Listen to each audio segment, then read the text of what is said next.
الحمدللہ رب العالمین والصلاة والسلام علی سید المرسلین اما بعد فاعوذ باللہ من الشیطان الرجیم بسم اللہ الرحمن الرحیم الصلاة والسلام علیک یا رسول اللہ وعلی آلک واصحابک یا حبیب اللہ الصلاة والسلام علیک یا نبی اللہ وعلی آلک واصحابک یا نور اللہ۔ ایک بار پھر مدنی چینل کے ناظرین، آپ دیکھ رہے ہیں پروگرام قرآن پاک ترجمہ و تفسیر کے ساتھ۔ الحمدللہ قرآن کے مضامین ہم سن رہے ہیں ترتیب وار پہلے پارے سے، اور آج سورہ بقرہ کی 218ویں آیت سے ہم آغاز کریں گے۔ پچھلے پروگرام تک 217 آیتیں سورہ بقرہ کی مکمل ہو چکی تھی۔ اللہ پاک حق کو حق کہنے، حق سمجھنے، اس پر عمل کرنے کی توفیق عطا فرمائے، باطل کو باطل کہنے، اس کو باطل سمجھنے اور باطل سے بچنے کی بھی توفیق عطا فرمائے۔ نبی کے مکرم شفیع معظم صلی اللہ علیہ وسلم کا فرمان عالی شان ہے، تم اپنی مجلسوں کو مجھ پر درود پڑھ کر آراستہ کرو کہ تمہارا درود پڑھنا کل قیامت کے دن تمہارے لیے نور ہوگا۔ صلو علی الحبیب صلی اللہ تعالی علی محمد صلی اللہ علیہ وآلہ وسلم۔ ناظرین کرام، آج ہم آغاز کریں گے سورہ بقرہ کی آیت نمبر 218 سے۔ اللہ کریم ارشاد فرماتا ہے، اعوذ باللہ من الشیطان الرجیم بسم اللہ الرحمن الرحیم ان الذین آمنوا والذین ہاجروا وجاہدوا فی سبیل اللہ اولئک یرجون رحمت اللہ واللہ غفور رحیم۔ ترجمہ: بے شک وہ لوگ جو ایمان لائے اور وہ جنہوں نے اللہ کے لیے اپنے گھر بار چھوڑ دیے اور اللہ کی راہ میں جہاد کیا، وہ رحمت الہی کے امیدوار ہیں اور اللہ بخشنے والا مہربان ہے۔ اس آیت میں ایمان، ہجرت اور جہاد، تین بڑے اعمال کا ذکر ہے، اور یہ تینوں اعمال بجا لانے والے اللہ تبارک و تعالیٰ کے خاص نیک بندے ہیں، ان کی تعریفیں ہیں۔ ایک اور مقام پر بھی اللہ سورہ توبہ کی آیت نمبر 20، 21 اور 22 میں فرماتا ہے، الذین آمنوا وہاجروا وجاہدوا فی سبیل اللہ باموالہم وانفسہم۔ وہ لوگ جنہوں نے ایمان قبول کیا، ہجرت کی، اپنے مالوں اور جانوں کے ساتھ اللہ کی راہ میں جہاد کیا، اعظم درجۃ عند اللہ، اللہ کے نزدیک ان کا بہت بڑا درجہ ہے، واولئک هم الفائزون، اور وہی کامیاب ہونے والے ہیں۔ یبشرہم ربہم برحمت منہ ورضوان، ان کا رب انہیں اپنی رحمت اور خوشنودی اور جنتوں کی بشارت دیتا ہے۔ وَجَنَّاتٍ لَهُمْ فِيهَا نَعِيمٌ مُقِيمٌ، وہ جنتیں کیسی ہوں گی کہ ان کے لیے ان باغوں میں دائمی نعمتیں ہوں گی۔ خالدین فیہا ابدا ان اللہ عندہ اجر عظیم، وہ ہمیشہ ہمیشہ ان میں رہیں گے، بے شک اللہ کے پاس بہت بڑا اجر ہے۔ آگے آیت نمبر 219 میں اللہ پاک ارشاد فرماتا ہے، یسألونک عن الخمر والمیسر قل فیہما اثم کبیر ومنافع للناس واثمہما اکبر من نفعہما ویسألونک ماذا ينفقون قل العفو کذالک یبین اللہ لکم الآیات لعلکم تتفکرون۔ ترجمہ: آپ سے شراب اور جوئے کے متعلق سوال کرتے ہیں، تم فرما دو ان دونوں میں کبیرہ گناہ ہے اور لوگوں کے لیے کچھ دنیاوی منافع بھی ہیں، اور ان کا گناہ ان کے نفع سے زیادہ بڑا ہے۔ آپ سے سوال کرتے ہیں کہ اللہ کی راہ میں کیا خرچ کریں، تم فرماؤ جو زائد بچے۔ اسی طرح اللہ تم سے آیتیں بیان فرماتا ہے تاکہ تم غور و فکر کرو۔ ناظرین، یاد رہے کہ اس آیت میں شراب کو حرام قرار نہیں دیا گیا، بلکہ شراب کی حرمت کی آیات سورہ مائدہ میں بعد میں نازل ہوئی، اور 3 ہجری میں غزوہ احزاب سے چند دن بعد شراب حرام کی گئی۔ اس آیت میں شراب اور جوئے کی مذمت بیان کی گئی کہ جوئے اور شراب کا گناہ اس کے نفع سے زیادہ ہے۔ نفع تو یہی ہے کہ شراب سے کچھ سرور پیدا ہوتا ہے، یا اس کی خرید و فروخت سے کچھ بزنس کا فائدہ ہو جاتا ہے۔ جوئے میں یہ فائدہ ہے کہ کبھی مفت مال ہاتھ آ جاتا ہے، لیکن شراب اور جوئے کی وجہ سے ہونے والے گناہوں اور فسادات کا کیا شمار۔ شراب سے عقل زائل ہو جاتی ہے، غیرت اور حمیت کا جنازہ نکل جاتا ہے، ماں بہن بیٹی کی تمیز ختم ہو جاتی ہے، عبادت سے دل اکتا جاتا ہے، لذت عبادت کی دل سے نکل جاتی ہے۔ جوئے کی وجہ سے لوگوں میں دشمنیاں پیدا ہو جاتی ہیں، آدمی نظر میں لوگوں کی خوار ہو جاتا ہے، جوئے باز، سٹے باز کے نام سے بدنام ہوتا ہے، کبھی کبھار اپنا سب مال و اسباب جوئے میں ہار دیتا ہے، زندگی تباہ و برباد ہو جاتی ہے، محنت سے جی چرانا شروع ہو جاتا ہے اور مفت خورا بننے کی عادت پڑ جاتی ہے۔ ایک روایت میں ہے کہ جبریل امین علیہ السلام نے حضور صلی اللہ علیہ وآلہ وسلم کی بارگاہ میں عرض کی کہ اللہ تعالیٰ کو جعفر طیار کی 4 خصلتیں پسند ہیں۔ سرکار دو عالم صلی اللہ علیہ وآلہ وسلم نے حضرت جعفر سے پوچھا کہ تمہاری کون سی 4 خوبیاں ہیں؟ انہوں نے عرض کی ایک خصلت تو یہ ہے کہ میں نے کبھی شراب نہیں پی، یعنی حرمت کا حکم نازل ہونے سے پہلے بھی کبھی شراب نہیں پی، اور اس کی وجہ یہ تھی کہ میں جانتا تھا کہ اس سے عقل زائل ہو جاتی ہے اور میں چاہتا تھا کہ میری عقل اور بھی تیز ہو۔ دوسری خوبی یہ ہے کہ زمانہ جاہلیت میں بھی میں نے کبھی بت کی پوجا نہیں کی، کیونکہ میں جانتا تھا کہ یہ پتھر ہے، نہ نفع دے سکے نہ نقصان۔ نمبر 3 یہ کہ میں کبھی بدکاری میں مبتلا نہ ہوا، کیونکہ میں اس کو بغیرتی سمجھتا تھا۔ نمبر 4 چوتھی خوبی یہ تھی کہ میں نے کبھی جھوٹ نہیں بولا، کیونکہ میں جھوٹ بولنے کو کمینگی خیال کرتا تھا، یہ نیچے درجے کا کام ہے۔ جو بہادر آدمی ہوتا ہے نا وہ سچائی پہ ڈٹا رہتا ہے چاہے کیسی بھی سچویشن ہو۔ سبحان اللہ، کیسی سلیم الفطرتی ہے حضرت جعفر طیار رضی اللہ عنہ کی، جو کہ حضور علیہ السلام کے چچا زاد بھائی تھے۔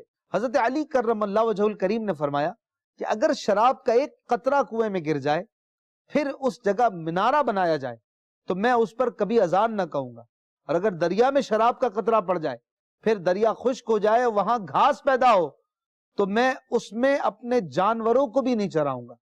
اتنی نفرت تھی مولا علی شیر خدا کرم اللہ وجہ الکریم کو شراب سے۔ سبحان اللہ، کیا بات ہے، گناہ سے نفرت ہو تو ایسی ہو۔ اللہ تعالی ہمیں ان کی پیروی کی توفیق عطا فرمائے۔ یاد رہے جوا کھیلنا حرام ہے۔ جوا ایسا کھیل ہے جس میں اپنا مکمل یا کچھ مال چلے جانے کا اندیشہ ہوتا ہے یا مزید مل جانے کی امید ہوتی ہے۔ شطرنج، تاش، لڈو، کیرم، بلیئرڈ، کرکٹ وغیرہ ہار جیت کے وہ کھیل جن پر بازی لگائی جائے سب جوئے میں داخل اور حرام ہے۔ یوں ہی کرکٹ وغیرہ میں میچ یا ایک ایک اوور یا ایک ایک بال پر جو رقم لگائی جاتی ہے یہ بھی جوا ہے۔ یوں ہی گھروں یا دفتروں میں چھوٹی موٹی باتوں پر جو اس طرح کی شرطیں لگتی ہیں کہ اگر میری بات درست نکلی تو تم کھانا کھلاؤ گے، اور اگر تمہاری بات صحیح نکلی تو میں کھانا کھلاؤں گا، یہ سب جوئے میں داخل ہے۔ یوں ہی لاٹری وغیرہ جوئے میں داخل ہے۔ آج کل موبائل پر کمپنی کو میسج کرنے پر ایک مخصوص رقم کٹتی ہے اور پھر بعد میں میسج کرنے والوں میں سے قرآن دازی وغیرہ کے ذریعے انعامات رکھے جاتے ہیں، یہ سب جوئے میں داخل ہے۔ تفسیر خازن میں ہے کہ سرکار دو عالم صلی اللہ علیہ وآلہ وسلم نے مسلمانوں کو صدقہ دینے کی رغبت دلائی تو صحابہ اکرام نے پوچھا کہ صدقے کی کتنی مقدار دیں، اور اس سوال کے جواب میں جو اس آیت میں ذکر کیا گیا وَيَسْأَلُونَكَ مَاذَا يُنْفِقُونَ، کتنا خرچ کریں پوچھا گیا، فرمایا قُلِ الْعَفْوَ، حاجت سے زائد جو ہو دے دو۔ ابتداء اسلام میں حاجت سے زائد مال خرچ کرنے کا حکم تھا۔ صحابہ اکرام اپنے مال میں سے اپنی ضرورت کی مقدار لے کر باقی سب راہ خدا میں دے دیا کرتے۔ یہ حکم اگر بطور فرض کے تھا تو زکوٰۃ کا حکم نازل ہونے سے یہ منسوخ ہو گیا، اور اگر نفلی حکم تھا تو آج بھی مستحب طور پر یہ باقی ہے۔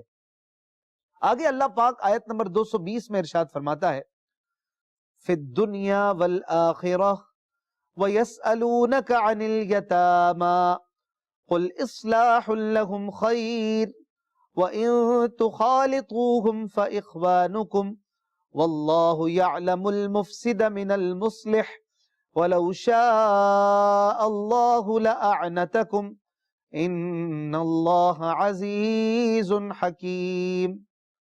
ترجمہ، دنیا اور آخرت کے کاموں میں غور و فکر کر لیا کرو، اور تم سے یتیموں کا مسئلہ پوچھتے ہیں، تم فرماؤ ان کا بھلا کرنا بہتر ہے، اور اگر ان کے ساتھ اپنا خرچہ ملا لو تو وہ تمہارے بھائی ہیں، اور اللہ بگاڑنے والے کو سنوارنے والے سے جدا خوب جانتا ہے، اور اگر اللہ چاہتا تو تمہیں مشقت میں ڈال دیتا، بے شک اللہ زبردست حکمت والا ہے۔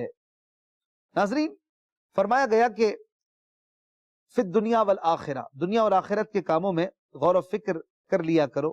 اس آیت کا تعلق پچھلی آیت کے آخری جملے سے ہے، یعنی جتنا تمہاری دنیاوی ضرورت کے لیے کافی ہو وہ لے کر باقی سب اپنی آخرت کے نفع کے لیے خیرات کر دیا کرو۔ اس سے جدا گانا بھی دنیا اور آخرت کے کام سوچ سمجھ کر ہی، غور و فکر کے ساتھ ہی کرنے چاہیے۔ پھر مسلمانوں نے پوچھا کہ یتیموں کے حوالے سے اسلام کیا کہتا ہے، اور یہ آیت بھی نازل ہوئی تھی کہ ان الذین یأکلون اموال الیتامی ظلما انما یأکلون فی بطونہم نارا، بے شک جو یتیموں کا مال کھا جاتے ہیں وہ اپنے پیٹ میں جہنم کی آگ بھرتے ہیں۔ تو لوگوں نے یتیموں کے مال الگ کر لیے تھے اور بڑے احتیاط سے انہیں خرچ کرتے تھے، ان کا کھانا الگ بناتے، ان کے اور معاملات میں بڑی ایک ڈسٹربنس بھی تھوڑی سی پیدا ہو گئی تھی۔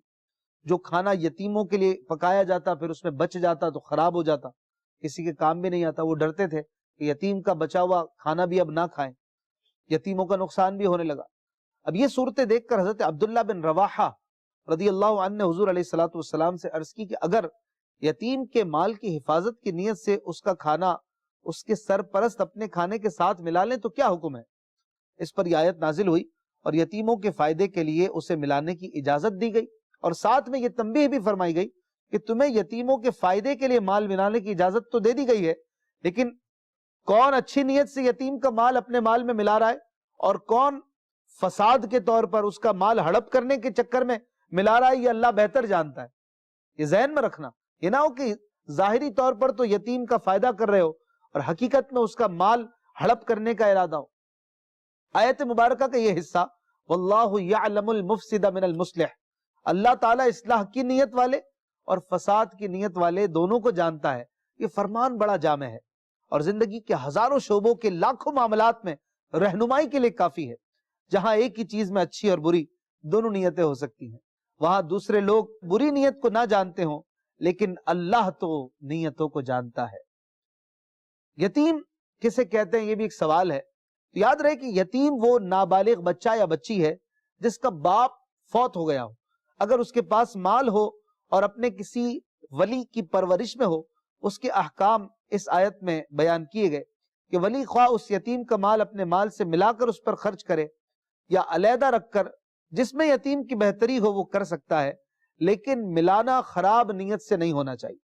اگرچہ اس آیت کا نزول یتیموں کی مالی اصلاح کے بارے میں ہوا، مگر اصلاح کے لفظ میں ساری مصلحتیں داخل ہیں، یتیموں کے اخلاق، اعمال، تعلیم و تربیت، سب میں یتیم کی اصلاح کی نیت ہونی چاہیے۔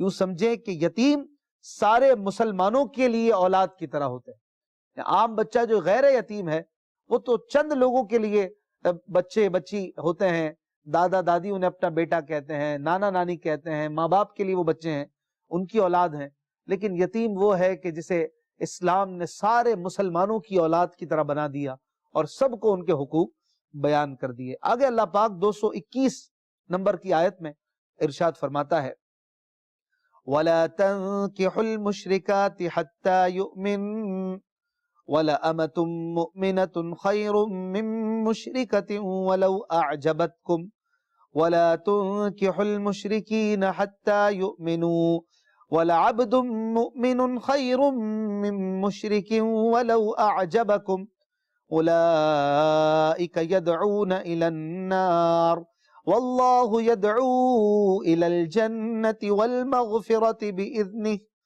وَيُبَيِّنُ آيَاتِهِ لِلنَّاسِ لَعَلَّهُمْ يَتَذَكَّرُونَ۔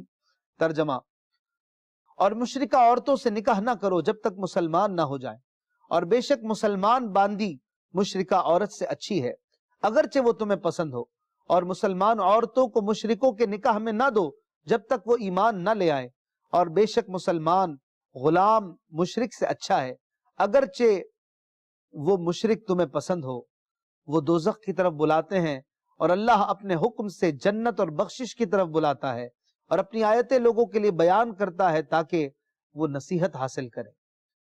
ناظرین، یہ آیت حضرت مرثد غنوی رضی اللہ عنہ کے بارے میں نازل ہوئی۔